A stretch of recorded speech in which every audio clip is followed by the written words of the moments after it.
એક શખ્સ પર પોતાની જ પત્નીના કતલનો આરોપ લાગ્યો. ત્યાર પછી પોલીસ તેને જેલ ભેગો કરી દે છે. 3 મહિના પછી ચાર્જશીટ દાખલ કરે છે. જો કે નોઈડામાં 4 મહિના પછી એક ભૂત દેખાય છે. લોકો આ ભૂતને ઓળખી પકડી લે છે અને પોલીસ પણ તેની અટકાયત કરી લે છે. પરંતુ પછી આ કહાનીમાં જે પડદો ઉચકાયો તે જાણીને તમે પણ ચોંકી જશો.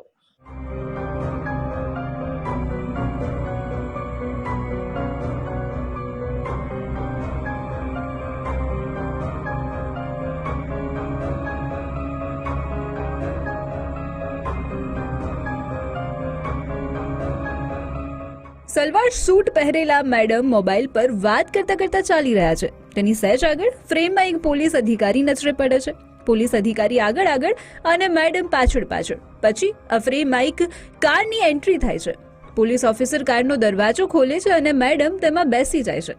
ચાલો હવે તમને આ મેડમની ઓળખાણ કરાવીએ. પણ એ સાંભળીને તમે ડરતા નહીં કે આ મેડમ એક ભૂત છે. તમે તેને આત્મા પણ કહી શકો છો.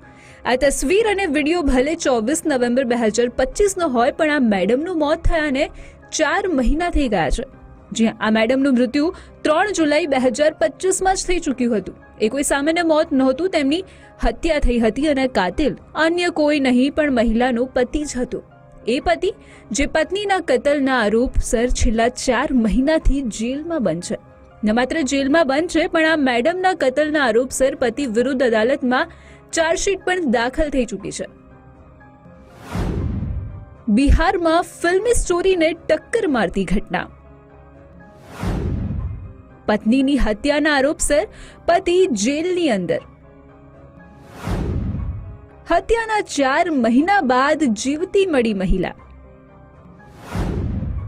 જેલમાં બંધ પતિ સૌ કોઈને વિચારતા કરી દે તેવી કહાની.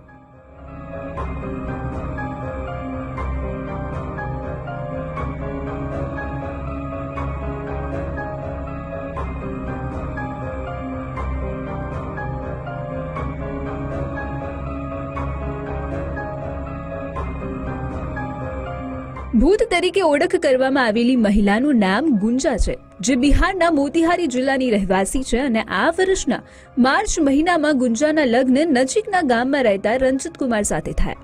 લગ્નના 4 મહિના વીતી ગયા હતા. પછી આવી 3 જુલાઈની રાત. આ એ રાત હતી જેના ચીર અંધકારમાં સીસીટીવી કેમેરામાં કેટલીક તસવીરો કેદ થઈ હતી. સમય રાતના 12:07 હતો. ફટાફટ રૂમમાંથી બહાર નીકળનારી આ એ જ ગુંજા છે જે રૂમની બહાર નીકળ્યા બાદ ગાયબ થઈ ગઈ હતી.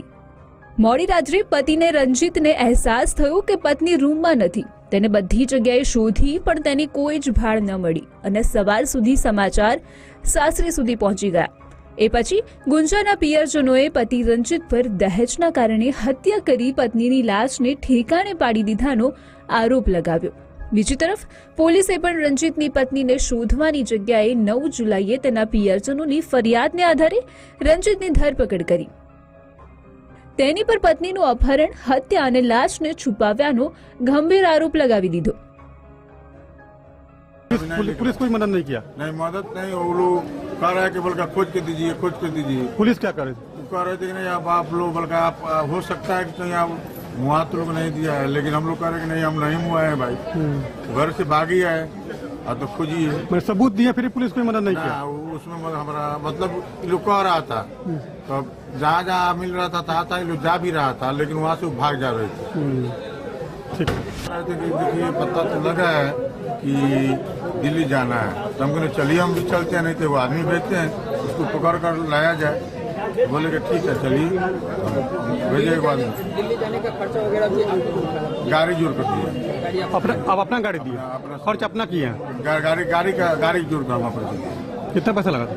गाड़ी में लगा 15-16 हज़ार रुपये का डीजल लगा. कई बार गए थे? एक बार दिल्ली गए. હવે રંજીતને પત્નીની હત્યાના આરોપસર જેલ થઈ ચૂકી હતી, પણ હજુ સુધી પોલીસ ગુંજાની લાશને શોધી શકી નહોતી. 3 જુલાઈના રાતના સીસીટીવી કેમેરામાં દેખાઈ રહ્યું છે કે ગુંજા પોતાની મરજીથી ઘરેથી નીકળી. અંધારામાં તેની સાથે બીજું કોઈ દેખાતું નથી. રંજીત તો ઘરની અંદર હતો. આટલો મોટો પુરાવો હોવા છતાં પોલીસે ગુંજાને મૃત માની લીધી અને પતિને તેનો કાતિલ.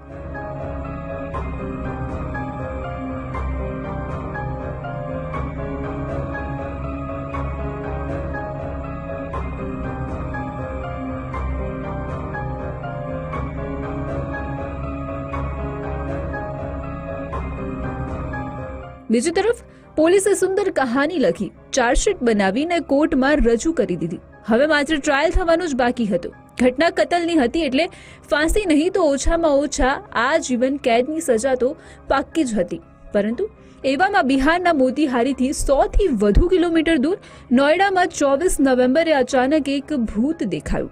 આ અન્ય કોઈ નહીં પણ તે ગુંજાનું જ ભૂત હતું. સદનસીબે મૃત ગુંજાના જીવતા હોવાના સમાચાર રંજીતના ઘર અને પોલીસ સુધી પહોંચ્યા. 4 મહિનાથી જેલમાં બંધ રંજીતના નિર્દોષ હોવાનો પુરાવો આ ભૂત જ હતું. રંજીતના પરિવારજનો મોતીહાર પોલીસ સાથે નોઈડા પહોંચ્યા અને મૃત્યુ પછી જીવતી થયેલી ગુંજાને परत लावाना प्रयासों शुरू कर દીધા. उसमें जो लड़की जो गायब हुई उसके माता पिता कहीं पे उनको फोटो वगैरह ये सब प्राप्त हुआ. उसके आधार पर ये थाना पर आके बताया कि हमारी बेटी को ये जो उसके पति हैं और उसके घर वाले लोग उसको मार के गायब कर दिया. तो इसमें उसका जो लड़की है उसका पति जेल चला गया और बाद में इस केस में कुछ ऐसा सूत्र आया, उस पर हम पुलिस वाले लोग, अनुसंधानक लोग और राज थाना लगे हुए थे, जिसमें कि नोएडा से वो लड़की सकुशल बरामद हो गई है और इसमें आगे की प्रक्रिया की जा रही है. लेकिन नोएडा में क्या अपने प्रेमी के साथ रह रही थी? जी जी, प्रेमी के साथ पकड़ाई गई.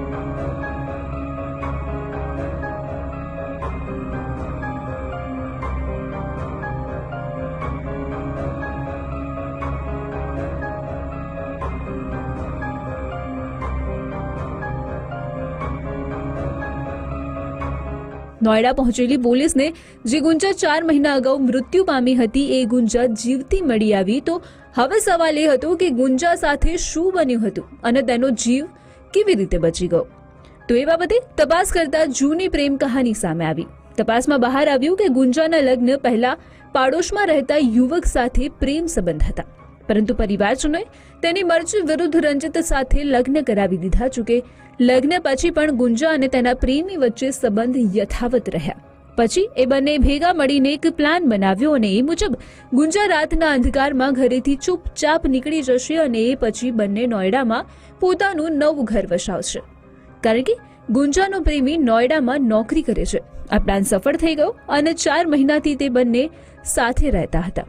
तो पुलिस को अब करना चाहिए, एक रिपोर्ट देना चाहिए कि इनोसेंट व्यक्ति जेल में चला गया और उस महिला के खिलाफ और उसके आशिक के खिलाफ चार्जशीट करना चाहिए अपहरण का.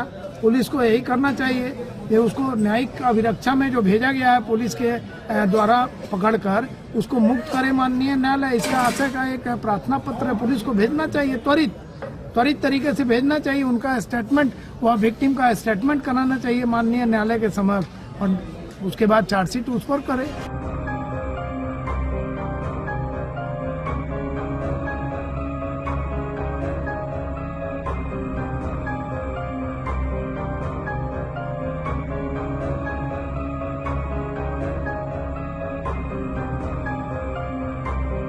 ગુંજાની પ્રેમ કહાનીમાં બિચારું રંજીત 4 મહિનાથી તેની હત્યાના આરોપસર જેલમાં બંધ હતો, જે હત્યા તેને કરી જ નહોતી.